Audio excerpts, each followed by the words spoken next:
Hello everyone, this is Vishwas and welcome to our YouTube channel Frontend Devs. In today's video, we will discuss one of the most popular front-end optimization technique and that is debouncing. Debouncing ensure that the function do not call too often but only after the certain delay of inactivity. In other words, consider we have a web page and on that web page, we have different types of events. We might be having the event for typing.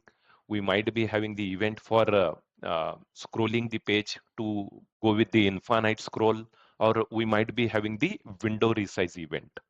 And those events are occurs multiple times, even hundred or thousand of times on your web page.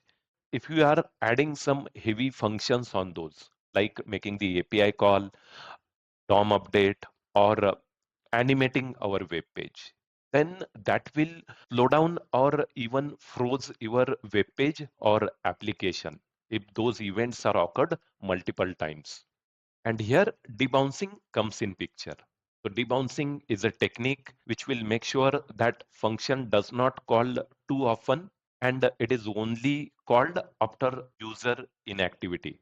That means if I continuously typing, in that case function call will not happen. But once user stop typing and after some delay of inactivity, the function call will be made with only one occurrence. And that is what debouncing is.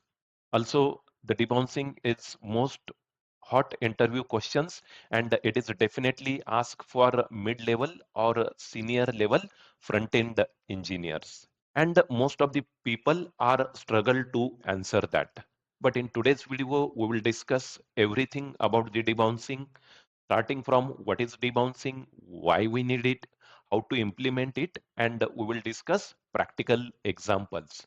Examples could be searching for the input and making the API call and fetch the data, then scrolling the web page, window resizing, or even preventing the double click when we click on the button to avoid the form resubmission. To start with the debouncing, first I will go to the Flipkart website and we will see how exactly they implemented debouncing in their search input. Flipkart uses the debouncing concept in their search dropdown. When I click here, initially all the trending items will be displayed, but after that, if user types something here, the internally API call will be made and it will fetch the data based on your search result. Suppose if I type shoes here very quickly, you will see the first API call will be made to fetch the data with the query parameter yes. But if you look at the next API call, here we have the API call with entire shoes as a search query parameter. And here I am typing the shoes little bit fast. And that's why multiple API calls are avoided. But now observe carefully. If I type that shoes very slow, let me remove all this. And if I type S H O E S now, we will see all the 5 different API calls are made to fetch the data for 5 letters. So debouncing is a technique where when user type something quickly, instead of making the API call for each letter, we need to wait until certain delay. And if user stop typing and we have inactivity until that delay, the API call will be made, and which will reduce the number of API call in case of this search box. At least just for one type, we are reducing the 3 API call. And if you see the usage of Flipkart, millions of people are using it, and you will see how much API call will be reduced just with simple implementation.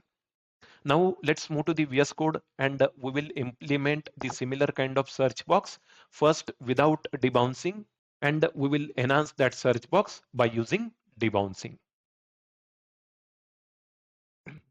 In VS Code, I have created a very simple HTML file. This HTML file is just having one input element.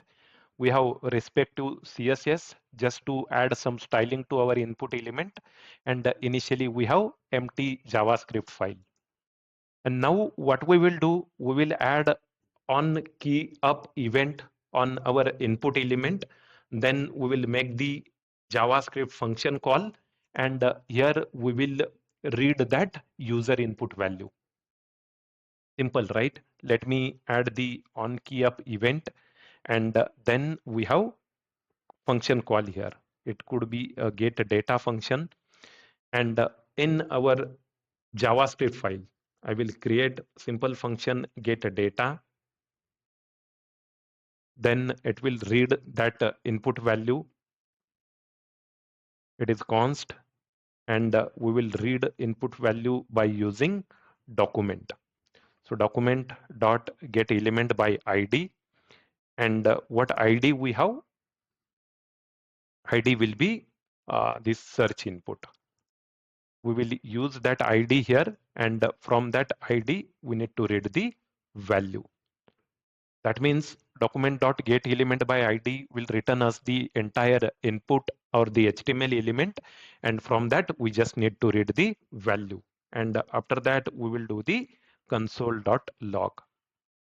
Here we will print that input value, and input value will be input. Let me go to the browser and type something here. We are getting the error, and I think it is because misspelled. We have capital D here, and we need to use that capital D.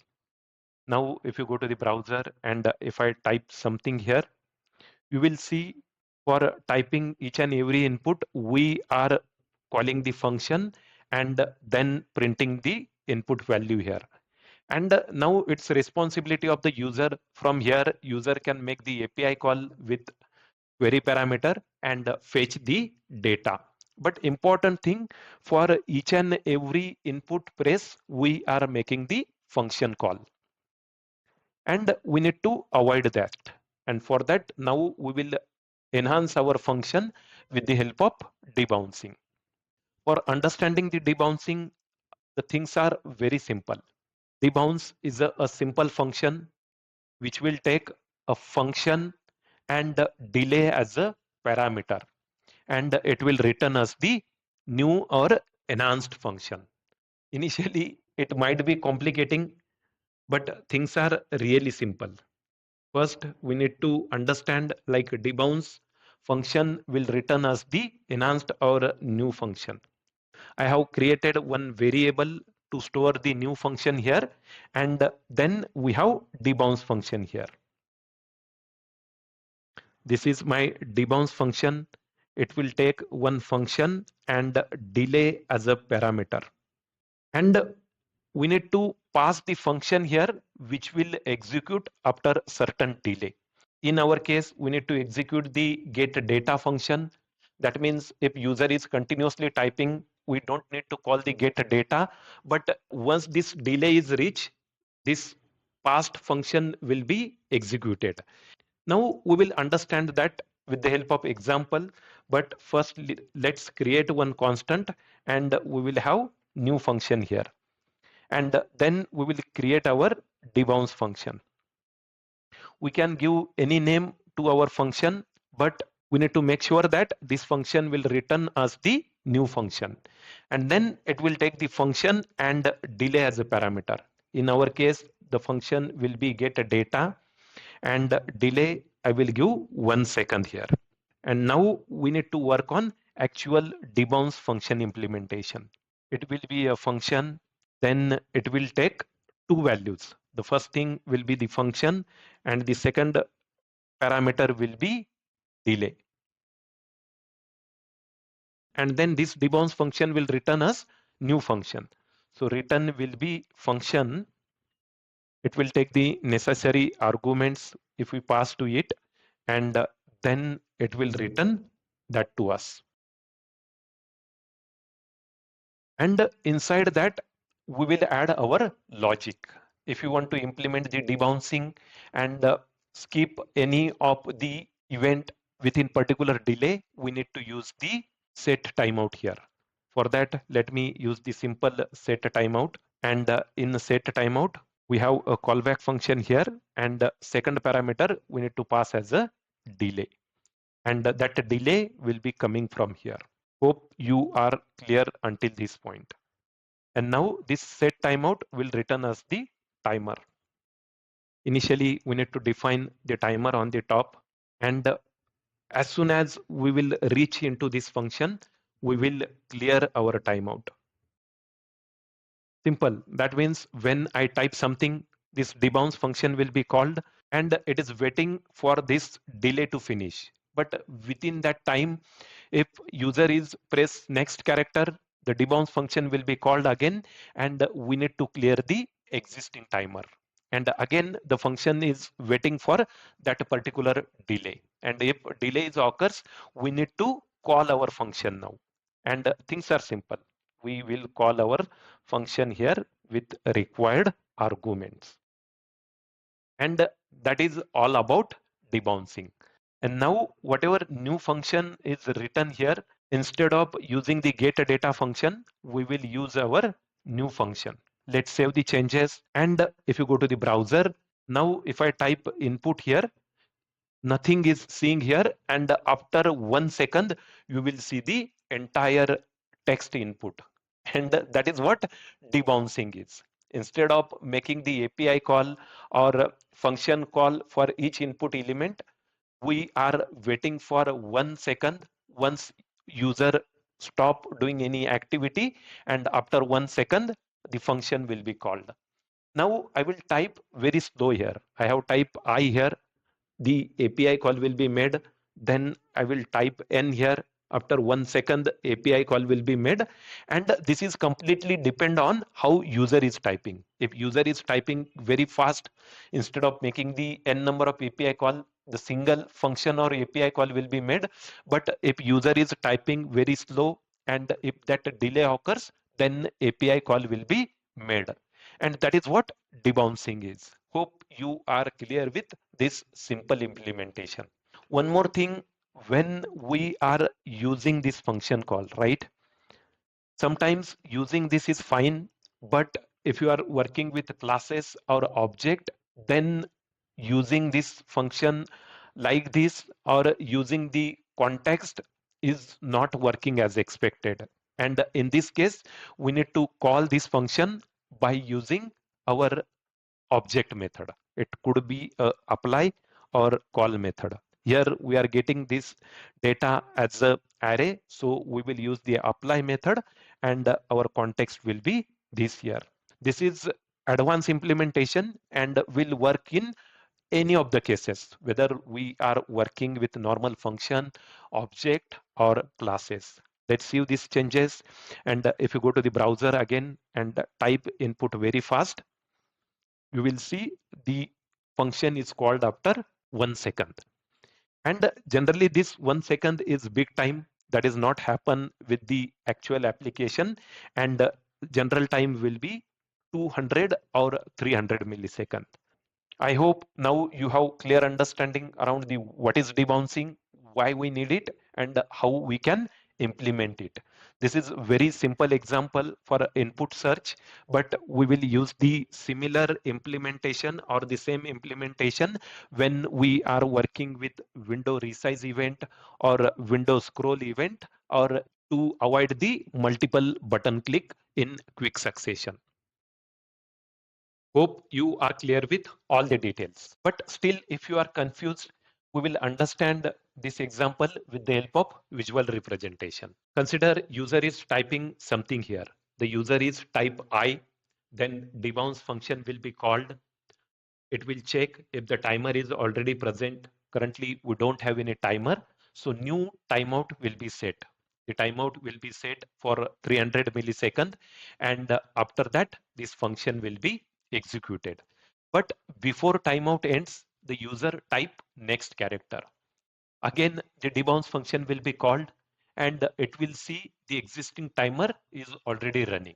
So that the existing timer will be cleared and new timer will be set with 300 millisecond again.